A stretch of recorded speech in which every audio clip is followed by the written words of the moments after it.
بسم اللہ الرحمن الرحیم۔ چینل کو لائک، سبسکرائب اور بیل آئیکن پر کلک کریں۔ ایک گاؤں میں ایک لڑکی رہتی تھی۔ جو شخص اس سے شادی کرنا چاہتا تو وہ ایک شرط رکھتی تھی۔ شرط یہ تھی کہ جو شخص اس سے شادی کرے گا تو وہ اس کو باپردہ رکھے گا۔ ایک نوجوان نے اس کی شرط مان لی اور نکاح کر لیا۔ وقت گزرتا گیا، اس کے ہاں بیٹا پیدا ہوا۔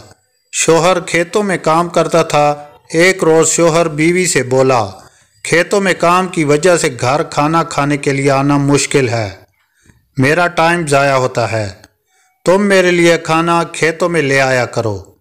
اسی دوران اس کا دوسرا بیٹا پیدا ہوا تو شوہر نے بیوی سے کہا کہ اب گزارا مشکل ہے، تم میرے ساتھ کھیتوں میں ہاتھ بٹایا کرو۔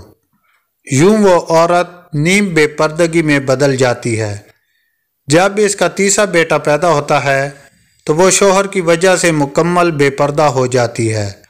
ایک دن میاں بیوی اکٹھے کھانا کھا رہے تھے تو شوہر نے ہنس کر کہا، شادی سے پہلے پردہ کرتی تھیں، اب تمہارا پردہ ختم ہو گیا۔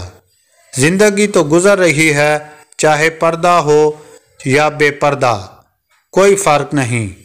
اس کی بیوی بولی، تم ساتھ والے کمرے میں چھپ جاؤ، تم کو بے پردہ اور بے پردگی کا فرق ابھی پتہ چل جائے گا۔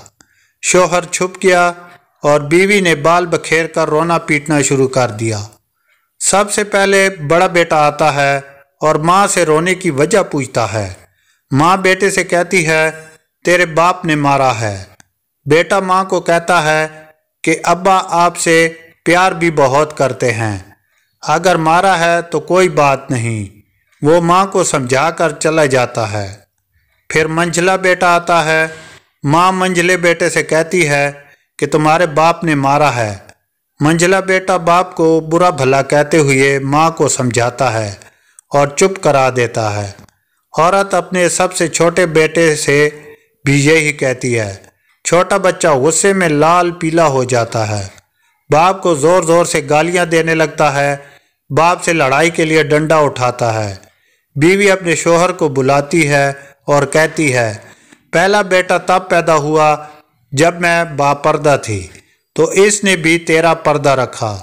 دوسرا بیٹا میرے نیم پہ بردگی میں پیدا ہوا تو اس نے تیری آدھی لاج رکھی۔ اور تیسرا بیٹا تب ہوا جب مکمل بے پردہ تھی تو اس نے تیری عزت کا پردہ نہ رکھا۔